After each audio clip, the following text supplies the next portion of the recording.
మీరు వచ్చి నీకు పూజలు చేసుకోవాలని ప్రార్థించండి. అది ఎంత అర్థమో తెలుసా? ప్రశ్నలు వేయడం కన్నా మా వాళ్ళు నువ్వు ఉన్నంత వరకు వచ్చి పూజలు చేసుకోవాలంటే మీ సంతానానికి మనమలకి మునిమనమలకి ఆర్థిక సమస్యలన్నీ అమ్మవారు చూసుకుంటుంది. మీరు ఇక్కడ రావడానికి. అంతేగాని ప్రశ్నలు వద్దు. ఎంచేతంటే మానవ జన్మలో పుట్టడం పోవడం సహజం. చావు పుట్టుకలు రెండు భగవాన్ అడిగాం.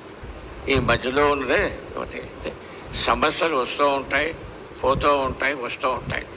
కానీ ప్రాణం పోతే తిరిగి రాదు. మీరు అమ్మవారిని ప్రార్థించేది ఏమిటంటే తరతరాలుగా ఈ పీఠం ఉన్నంత వరకు నా కుటుంబ సభ్యులు వచ్చి నీ దర్శనం చేసుకోవాలమ్మా అనుకోవాలండి. అది ఎంత అర్థమో తెలుసా?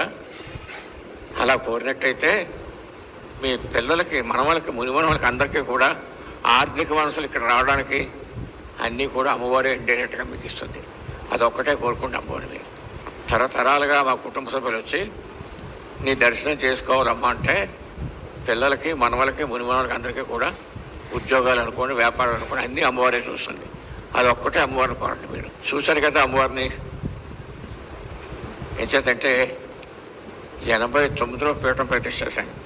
అదైనా శృంగేరి భారతీయ తీర్థం వారు వచ్చి ప్రతిష్ఠ చేశారు. శృంగేరి భారతీయ తీర్థం వారు వచ్చి ఈ పీఠం శంకుస్థాపన చేశారు. అమ్మవారు ఎంత దేదీపానంగా ఉంటుందో చూడండి. చేత మీరు ఎప్పుడు వచ్చిన అమ్మవారిని ఒకటే కోరండి. అసలు ఎప్పుడు వస్తూ ఉంటాయి, పోతూ ఉంటాయి, అవి సహజం. కానీ సమస్యలు తీర్చినా మీ కుటుంబానికి తరతరాలుగా తిండి బట్ట పెట్టాలన్నా జగజ్జన్ అమ్మవారే కనుక ఆవిడదే కోరండి మీరు. చేతంటే సమస్యలు ఉంటాయి, పోతూ ఉంటాయి. సమస్యలు వస్తాయి, పోతాయి, వస్తాయి. కానీ ప్రాణం పోతే తిరిగి రాదు. ప్రాణం పోతే తిరిగి రాదు. చేత అమ్మవారిని మీరు అదే కోరండి. తరతరాలుగా మా వాళ్ళంతా వచ్చి నీ దర్శనం చేసుకోవాలమ్మా అంటే మీ సమస్యలు అన్ని జగత్తునే చూస్తుంది.